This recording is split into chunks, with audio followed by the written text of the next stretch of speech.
Okay, Christmas shopping done. Reviews, I only got a couple done so far. I got a few more on the way. Is there something else I'm missing here?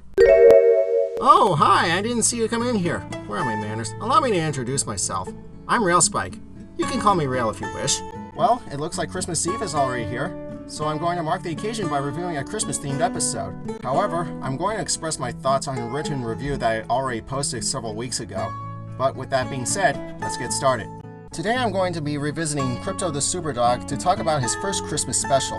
Debuted on December 5th, 2005, this two-part episode marks as a finale for Season 1 after spending 6 months in production limbo.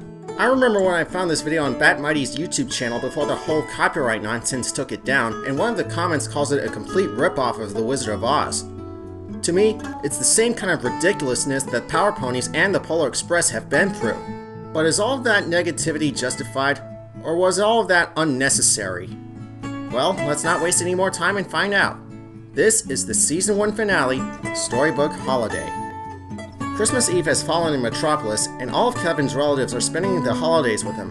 But as it turns out, they're driving him crazy, which I don't blame him for. I mean, we've all been through this time and again before. So Kevin and Krypto took to the streets to do some last-minute Christmas shopping for Melanie, but with a budget of $327, in US dollars, mind you. I don't have much money left after the presents I bought Mom and Dad. See anything for $3.27? There's a sale on pickles. Not necessarily the best suggestion, but maybe getting something at a discount price would sound more applicable.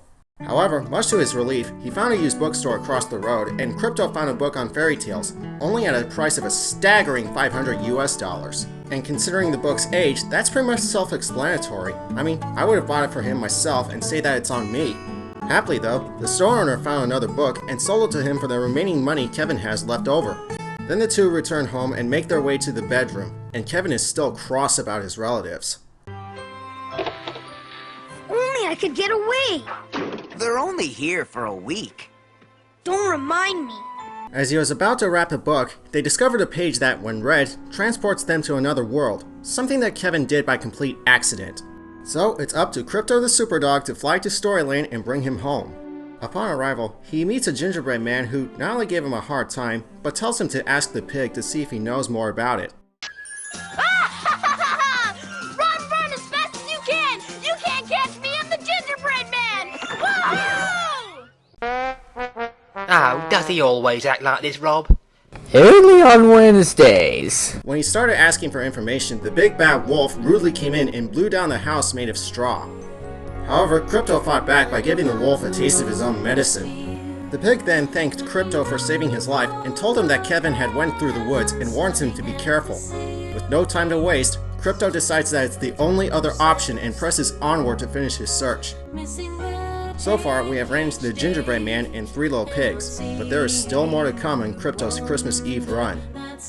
Before long, Krypto's search ends when he found Kevin at a gingerbread house. Care to take a guess where that's from? Well, I'll let Kevin give you the skinny. There's a brother and sister.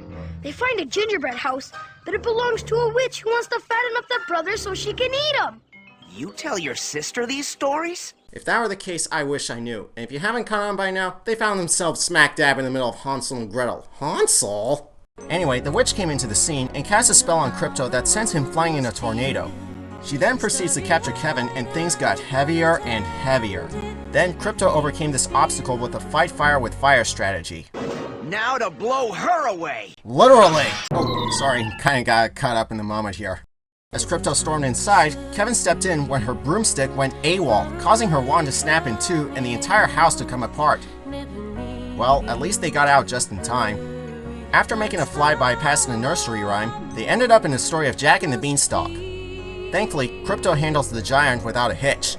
As they fly through the air and make their way back to where Krypto started, Kevin realized that after everything he's been through, being with his family is better and even safer.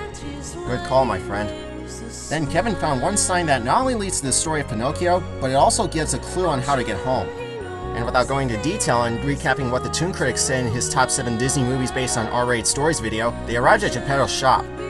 Counting the nursery rhyme about an old woman who lives in a shoe, it's a total of 6 stories they encountered. But going back on track, the fairy makes an appearance and Kevin asks her to grant his wish, but only if he loves them regardless of their foibles, or the little things that drives him crazy. And with that, he kindly accepts, and they arrive home with only a few seconds to spare. Afterwards, Kevin told Krypto to get rid of the spell to avoid making the same mistake again, and the episode ends with Kevin reuniting with his family. Now that I've talked about this episode, I can firmly conclude that it's actually really good. I don't have any problem with this episode. The conflict is very relatable, the characters are noteworthy with the exception of Bailey, the visuals and storyline are well crafted, and it showcases that Christmas, or the holidays to the politically correct, are meant to be spent with friends and family in spite of our flaws. This episode is definitely worth recommending for this time of year, and I give it a first ever 5 out of 5, and the very first platinum stamp to boot. Well, I guess that's all there is to say about Storybook Holiday, so if you like this video, feel free to leave a comment and a rating if you like. Also, I would like to give a special thank you to Golden Fox for all the vectors I commissioned. Thanks, GF. You are awesome. Until next time, I'm Railspike, and I'd like to wish you all a Merry Christmas, Happy New Year, and I'll be seeing you in 2017 and out on the open line.